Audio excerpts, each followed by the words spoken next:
Shalom shalom bakundwa muraho neza. Tuvuga ngo shalom bivuze ngo amahoro amahoro. Aho muri hose tuba twifurije amahoro. Imana ibahe umugisha.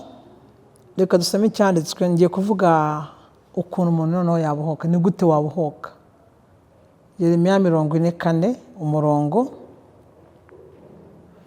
Noneho rero uyu munsi ndakubohora ngukureho iminyururu iri ku maboko yawe. Nushaka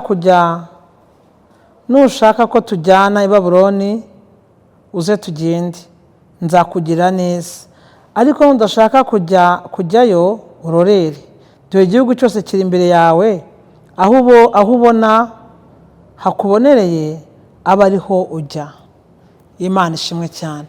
Urumva ikintu cya mbere cyangwa inzira ya mbere igutwara mu kubohoka ni ukubanza ukagira ubushake. Kabiri, kwanga ibintu bigutinze igihe kirekire cyane. Ibyo bintu bitanga Imana irabizi, ngo izi impamvu ugatanga n'imirongo. Reka nkubwize ukuri, ntabyo Imana izi. Ngo Imana izi impamvu nari nashaka, ngo izi impamvu z'ingwane yanjye.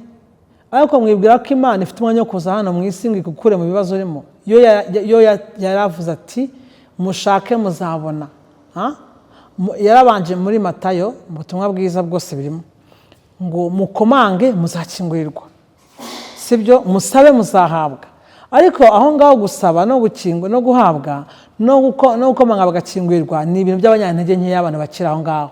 Ariko abanyambaraga barashaka mpaka babonye. Urashaka mpaka, ntago utuza, ntago uhumeka, ntago wicara. Urabizi ko ibintu bya urabizi nyine kuboshe. Ujya mu nzira yo ugashaka ibohoka ryawe mpaka ni mu gushaka.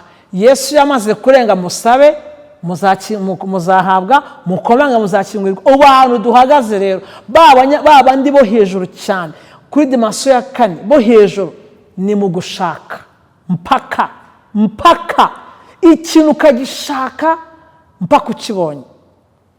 Ubushake bwo kumva babajwe n'ahantu uri, gushaka kandi no kwatuza akanwa kawe.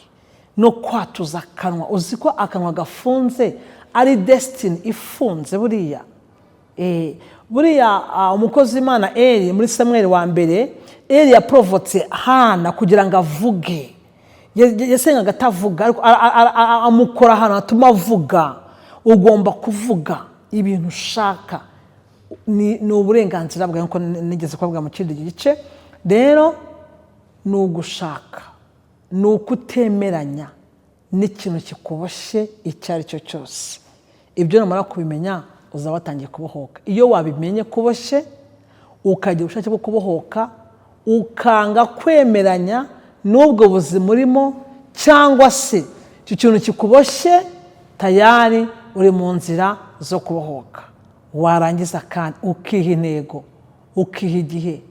Bibiliya tubwiye ngo ngwino nushaka tujyane i Babuloni uze tugende kugira neza. Ngo nako ngo uyu munsi ndakubohora.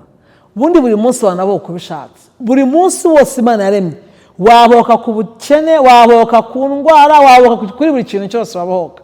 Wenda ikindi genza babwira kubohoka icyari cyo. Nzi mu bintu bine byatumye byitwa agakiza. Ibintu bine buriya babyita sezo, byitwa bikubera mu ijambo byitwa agakiza.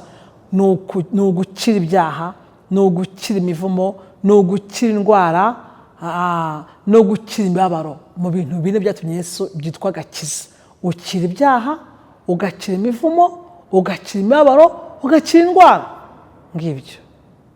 Reka dusengane. Imana iguhe umugisha. Ese urumva witeguye kubohoka? Kubera ko uyu mwanya turimo aka kanya, igitangaza icyo ari cyo cyose cyakubaho, icyo ari cyo cyose aka kanya cyaba. Wakira indwara, watabekiye, wazuka wapfuye, wakumva utumva. Uyu mwanya utugeze ahangaha ngo noneho uyu munsi ndakubohora. Nushaka tujyane uze tugende. Ese urabishaka bundi kubohoka? Urumva ubishaka cyangwa ushaka kuvuga ati nta kundi byagenda narabyakiriye? Urumva ushaka kubohoka? Reka dusengane.